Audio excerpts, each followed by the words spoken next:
we're talking Channel 9ers for some generation. Come on, kids, for the next Saturday Fun Day, or yes. I think it was Hey Hey It's Saturday originally. Hey Hey Saturday originally. It was. Ladies and gentlemen, can we please bring to the stage the one and the only Joey and also Robin, ladies and gentlemen. Hey! Hello. How are you both? For joining us. Thank you for inviting us. Yeah.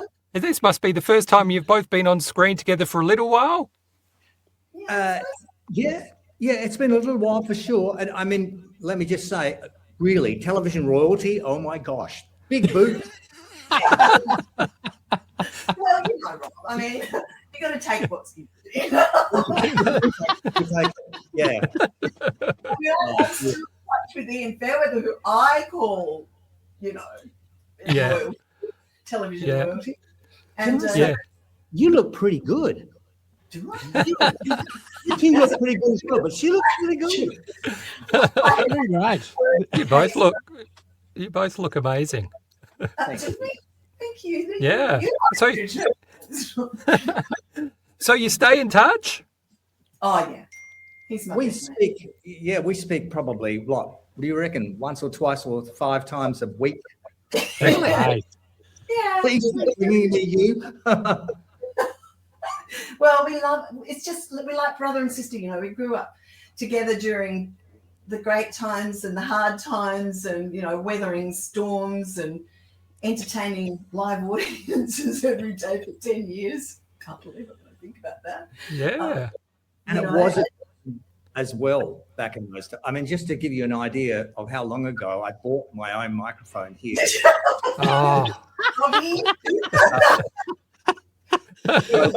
Remember this, Joe? This was the mic that you and the producer Peter Linden gave me for my 21st birthday. Oh, wow. Wow. Yeah. They haven't changed that much, really, have they, over the years? No, not at all. Oh, sorry. So let's go back to the beginning. So I was doing some research, as we do, and I didn't know this, but the Channel 9ers started back in the early 60s. And so when did you two become a part of it? Because you're all we remember. I don't remember what was, but we're sort of late 40s, very close, heading rapidly towards 50s. So we were right in your demographic. So how did you get involved? Well, I think Ernie Sigley and who was on Ernie Sigley, Ian Fairweather, people like that were on the kids show in those days when I was watching it when I first arrived from Sydney, and when I was a kid, and I think from that moment on, like really, I just loved the show, and I know that Rob and I kind of talked about that later on about how did we jam this? Like, wow. Yeah. It was just heaven on a stick. Yeah, and the history is that, like, Ian Fairweather, really, he started the whole Channel 9ers name off, and Humphrey came out because he was on that program as well. And then when Ian stopped hosting the program, then Dean Davis came along, Dean and Helen Wood. And then Dean left. Tony Gordon came in for a year from 76 to 77, I think. He was terrific. Successful, all of them were fabulous. They're just wonderful talent. And we were lucky to be able to slip in under the radar after them. So, and our auditions were really interesting because, Robbie, you had... No, I mean, you don't have to tell it. You can talk about one. Well, it was just interesting. Yeah, go on. No, it was just interesting for Rob because he'd never really been in any of that. Like, I'd been singing and like doing plays and, learning to be a drama teacher, which I lasted for about 3 months and realised I was better at entertaining them than I was at actually teaching them. And Rob, and it was a really good balance. But I think they asked me on the audition, like, so if you could have anything in the world, what would you want? And I said, this job. And they went, oh, damn, really blown that. And he said, and Ian said that was the one, Ian said that was the one thing that actually got me the job. Because Oh, wow. a lot of other girls only wanted like modeling careers or acting careers. And that's it sort of makes sense, doesn't it? And and also I had a teaching degree by then, so I guess I was pretty good for that new C classification thing that we Yes. Actually, I have a little video. No, that's not it. See, it is live. That's something. I'm glad I stopped that when I did. That's for a segment called Make Big Al Laugh. Because Big Al's... I've already lost. You've already lost. No, I wanted to play this. All right, let's have a look. This program is classified C, especially for kids. The place is now and we are one, so come on kids and have some fun. Time to laugh, so much more to do. Yeah, come on kids, it's all for you. Come on kids, do it kids, show the world just how it is. Come on kids, we're all kids. Come on kids, do it kids, show the world just how it is. Come on kids, we're all kids. Come on kids. Hi, welcome to Come On Kids. Nice to see you today. Yeah, but you can't guess what day it is. It's Tuesday. It sure Oh, is. you got it right. I did. And remember, Winky, on yesterday's show, you spoke to Bobby McFerrin. He was a man who provided all the sounds of an orchestra from his mouth. Yeah, and It was guess great. what? He's coming back in to show for us again today. Yep, sure is. With all that. Wow. Was that before Don't Worry, Be Happy? That was his song, wasn't it? Bobby Yeah. McFerrin? Yeah. He was just one of a great cast of people that we ended up by interviewing on that show and of course on the Channel 9ers over the years.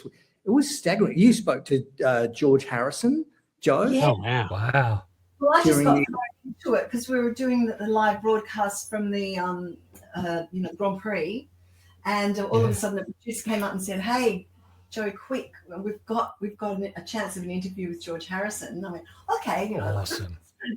And then while I'm interviewing him, I was really amazed by the size of his teeth. Actually, they were really, really big. And I just kept focusing on that and asking questions. And then I felt my knees go because I went, "Oh my god, It's a beetle. Oh, Yeah. so long."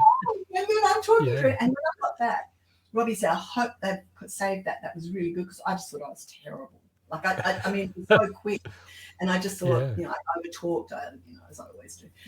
And Rob made me go up to Telesini, which was the old filming area up in where everyone was working, to ask for it, and they wiped it. Oh, And so- no. Oh, And it wasn't till near, and so all this time I thought I was really shit. And then when I finally, it was Greg Clark who sent me a video of it eventually, only probably 6 or 7 years ago. And I saw it for the first time. I got It was a great interview. oh my It God. wasn't as I'd imagined. I'd blown it up into this shocking thing, Yeah. and it wasn't. Oh, you have to send it and we can share it. That'd be lovely. That'd be great. Yeah. Because It's a right opportunity. Oh, Yeah. But what I love, We've had a few. well, We've you, had with Michael Jackson. Jermaine Jackson, Michael's brother. We had a good chat to him when he came over to Adelaide. That was terrific. Tina Turner, when she visited, that was great. People like John Denver flew in, so we spoke to him. Mental as Anything, they were regulars on the program, weren't they? Greedy Smith. Yeah. My first one was the rock and roll chick. Susie Quattro. Susie Quattro. Susie Quattro? Yeah. Yeah, I always have the worst luck because she just, and she's going, oh, hey, it's really nice to meet you. She was really cool. Like, I'm talking, she just oozed cool. There was nothing outside or fun. That's a gangster. Yeah. And she just looked at me and then she said, she picked up the paper, like the my questions. And then she just went threw them. Threw them away. And I'm like, oh, wow. There wasn't a pause. Maybe there was a slight pause when we all went, uh-oh. We just went on with the interview, and it was great. It was good to chat with her. She was fabulous. Yeah. That is awesome. Doing that. You get so sick of doing that, honestly. I have to say, I've got a question for you, Joey, from my wife. So how long did it take for hair and makeup? Because she took a photo of you into the hairdresser, because I don't think you realise this, but, a lot of girls were admired you, and of course some of the blokes as well, but a lot of them, they wanted to be you, they wanted your hairstyle and all that sort of stuff. So my wife said, wanted to pass on, she's a massive fan, but also how long did it take? Was it just all natural for you? Well, it was, what was it? We'd start at 8 a.m. and we'd have hair and makeup sort of being plastered on while you're trying to learn what you're doing. But I had the most fantastic punk hairdresser, Julie. And Julie one day decided to just go, I think we're going to do your hair blue today. And I just remember walking into the studio and then the director, take her off, she's all over. And so blue hair in those days was obviously, but she was fantastic. She'd crimp it. I remember when we met Prince Charles and Diana at the airport, or someone remember that? And then I had all my hair crimped, and then it stood out. It's like a ventilation. The blue hair, that did make my jaw drop, because I didn't see it until you walked into the studio, and everybody, all the camera operators, everybody went. And just after that, She's very weekend. beautiful wife. I say hi, and oh my God, to have that amount of collagen. Well, I'll let my wife know. Yeah, her name's Sonia, and she was a massive fan, and yes, took the photo in because I just want to be like Joey. So I'd love to do the same thing, but I can't at the moment. So for obvious reasons. Oh, you could. I'm sure you could buy something. Look, you never know. You never know. I could probably eventually crimp my hair, and you never know. Yeah. It has no bearing on your success. That's exactly right. That's right. But they can do amazing things these days. You're very true. Very true. Very true. So what's Wendy Patching, who was managing Winky Dink, or was a friend? I don't know. What's the official? Yeah. I think so. So what is Wendy Patching doing these days? Is she still around? She is. She is.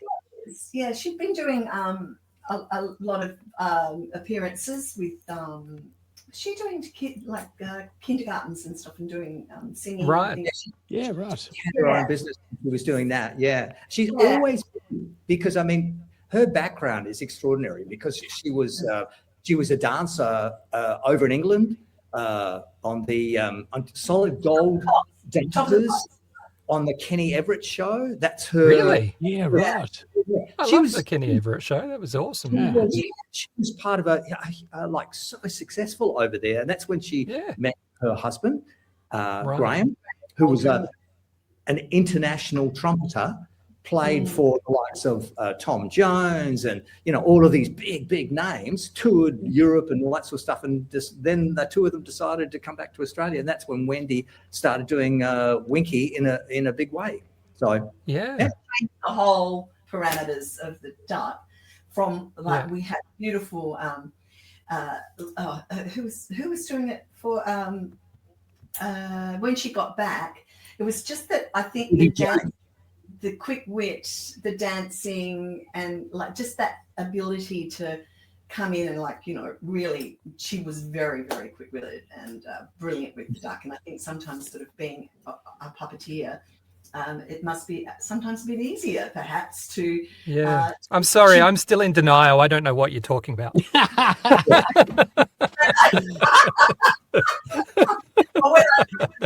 think that gave away, but I'm not sure. Yeah, I think so. Even I remember when I was in school, we came to see a live episode being recorded, and that it was just amazing. Seeing you guys was amazing, but seeing Winky Dink in person I think I was like 13 or something by then, but it was like, oh wow, yeah. And that was cool. And we had one of our teachers went on Beat the Teacher.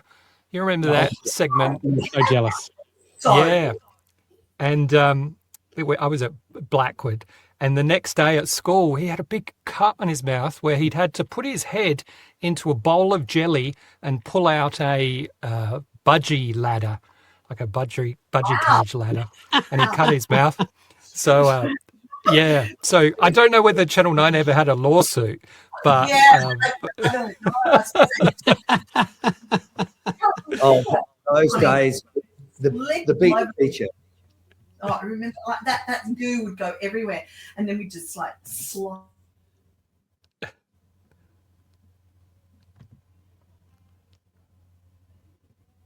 oh, I think we Joey's may have. frozen.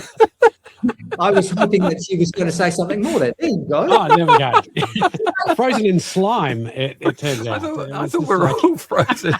I thought you were doing a bit of Marcel Marceau or something there, but no. I interviewed him once too. And remember Did you? I had lost my voice on that Oh, day. geez. Yeah, I remember that. So he thought I was just taking the mickey out of him. You know, like Oh, it's frozen again. Oh, there we go. Very, very apt. and there was no recording. It was all live. It wasn't everything was live, so we couldn't. Yeah. Yeah. There's no second delay or whatever in anything that we did. So you had to watch what you did, and Oh, wow. be very good. Be very good. So yeah. Well, I think the first time I saw you guys in Channel 9 is that because you did a lot of shopping centres, and I think it was Arndale. I begged Mum and Dad to take us on the bus to Arndale, and we watched you do that. But then before they closed down, which is very sad. And I don't know if you guys did they save a lot of the stuff from the Tin Street? But I did a tour of the Channel 9 and watched that. And I saw a couple of these, and I had to take a couple of photos. And I think these were probably a bit of backdrop of the old Channel 9ers, I believe. Wow. Robin, you show who that person is now. That is Dean. And Dean Taylor was art director on Nightmare Before Christmas. Oh, really? Oh, wow. That wasn't he, Rob? He was doing squiggly kind of stuff for us. And then one day, pardon? Very, very talented man. Oh, amazing. And then one day I went on holidays just for a week or something. And so he was doing the show with Rob. And that was when the guy from Burbank in Los Angeles came over. Bill Hanna from Hanna-Barbera. He came on the show, and we interviewed him, and we said, "Oh, Bill, we'd like you to meet our artist here," because we loved Dean and we loved his work, and we just thought this man is going to go places. And sure enough, Bill looked at his work and he went, "I think you need to speak to me later on after the show." And then all of a sudden, Bill employed Dean. Dean went to Sydney. He was doing all this background stuff initially for the Hanna-Barbera cartoons and stuff, and then just got more and more and more work, and then he just blossomed. He had all that kind of stuff, wasn't it? Massive, yeah. And he and his wife Joy, who's absolute scream. She's absolutely the most fantastic girl, and so talented as well in her own right.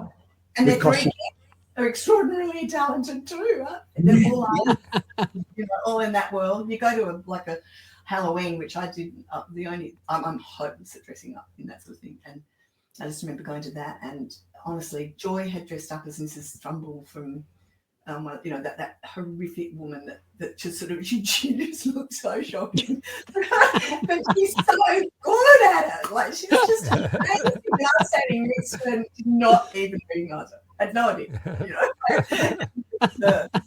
and her daughter Trixie is she does like amazing stuff on movies and is an incredible artist. They're fabulous. It's interesting seeing those pictures back from the back of Studio 2 though, because it actually brings back so many memories, because that's where we both started in Studio 2, and it's the scene for having so many kids in as part of the audience. Yeah. Amazing. And so many stories as well. Do you remember, Joe, we were doing an intro from Studio 2 at one stage, and we had to introduce a cartoon or whatever, and it had a Scottish name to this cartoon. We did a terrible accented. It wasn't Super Gran? No. It was a Scottish. It was like some super whatever. And then we got a phone call from upstairs from the director's control room, and they said, okay, so here's the thing that you need to listen to very carefully now. We've had a bomb threat. You need to be able to talk to the audience very calmly and just leave this as the last thing you say to them, and ask them to leave quietly, via the studio doors, blah, blah, blah. And of course, Joe and I stood up, we did that, and the last thing we said was, because we want you to leave, blah, blah, blah, blah, because there's been a bomb threat. And oh God! Disappear so quickly. We found a child's shoe stuck in the audience seats because and no one put the Jesus or whatever we used to do with the twisties. All the twisties gets left completely untouched. That's amazing. So that's not a painting. That's just an imprint of everyone just leaving, and then they've just drawn over it, I guess. We were the only ones left in the studio. Even the camera operators disappeared, didn't they? That's right. They did. They were there's so much standing there in an empty studio. Does anybody care? Hello? and then the next time we were in there, and then there was a guy with a gun that came in that they let through the studio. Obviously, I think that she was threatened by the gun, but then she walked all the way through. Now, it would go from Channel 9ers on one side of the little tiny studio, and then the news would get ready on the other side. And so with his little shorts on and really suit and tie on the top, and Ainsley, who was the best female newsreader. Yes, that's right. Yeah, that's how Humphrey lost his voice, I'm guessing. But nice of you to, and nice of you to give the news a bit of material, helping them out. Well, that's might not. But Caroline, I think we just saw Caroline. We keep in contact with her too. She's magnificent. Oh, good. But that night when the guy came in with the gun, and she was pretty much on her own, I think, because no one else had really arrived. And I kind of don't remember much about it, but she just said it was absolutely horrific. But somebody came in and disarmed him. He's probably, a sick guy, And, but naked. Then she just said, I kept looking. I shouldn't be looking, but I've got to look because I got stuck up twice. But I probably shouldn't have said that. Anyway, it's I don't think so. There were plenty of happy stories within that studio. Sounds quite dramatic. I had completely the wrong idea of what was going on in there. It sounded like Harlem or something in the middle of the shows we did. Of course, these things are going to be in the memory. But another really good one, Robbie, was the elephant. Oh yeah. With small studio, great idea. Let's bring an enormous elephant in the studio, and maybe even get him to stand up slightly on his back legs and hit the lights, that are in the lighting grid, make them go everywhere. And of course, it's all live. And then all of a sudden, the elephant decided to, relieve himself or herself. I asked him. I said to the guy poor guy, and I said, what else does your elephant do? And then Niagara Falls. Oh my God. It was so pictured, and it went on. And this poor guy was so upset that his beautiful, he loved his elephant, and he was so upset. And everyone's a critic, hey? The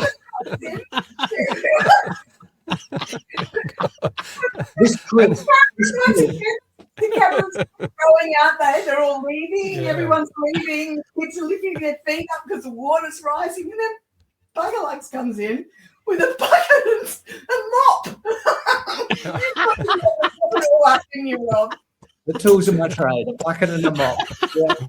Yep. The lights are making this puddle, this river or lake, like it's all starting to really smell bad, and everybody's reading this. The camera guys are tracking back and back and back and back. Wow. I wasn't expecting this to be such an expose. It's been good. No, because you had the big doors, didn't you? They had the big doors, the channel, the Studio 2. So hopefully get a bit of air coming in. But yeah. I mean, we had everything going. We had sets fall over on live shows. Like we were doing, at one stage, we were doing a story of Pompeii and Pompeii erupting. And one of the characters who was dressed up, I'm not quite sure about the context of this, but it was dressed up as a wolf, wasn't she? Yep. And she hit the flat on live to wear, and the flats were going. Oh no! Like dominoes. It was a real eruption. It's kind of like this talking like putting a wolf head off, so you get full vision of. It really was a spectacular job. It was so you never knew really what was going on. Yeah. And it's like we just don't make that kind of stuff anymore. It's just everything will It's funny, though. My daughter's a musician, and she's just like done her it's her 5th album, right? And she said to me, Mum, we're going to live track our album this time, because the fans are quite simply sick of perfect. Yeah, absolutely. I think that's a true thing for so many areas of life these days. I always think that some of the modern songs, all the auto-tune makes everybody sound the same. And when you listen to older music, Bob Dylan technically doesn't have a great voice, but that was what was great about it. And in fact, I've actually crowd surfed at quite a few of her concerts. Oh, right. And the first time I did it the wrong way around because I had no idea. I was saying, and then the bleachers. Yeah. Daughter wants you up there on stage, and I said, does she? Oh, she wants me to sing, because I used to do that. And I got up on stage and I went straight for the microphone. She said, Mum, don't even think about that. You're crowd surfing. And so, and what's that? And anyway, I went frontwards. You're supposed to go on your back. And I went like that. And all I could hear her saying at the back was, thanks, everyone, for not groping my mother. Isn't that something you'd think that your mother would have just suggested to you when you were younger? Like, never do crowd surfing that way? Yeah. I've never crowd surfed for obvious reasons, Joey. So,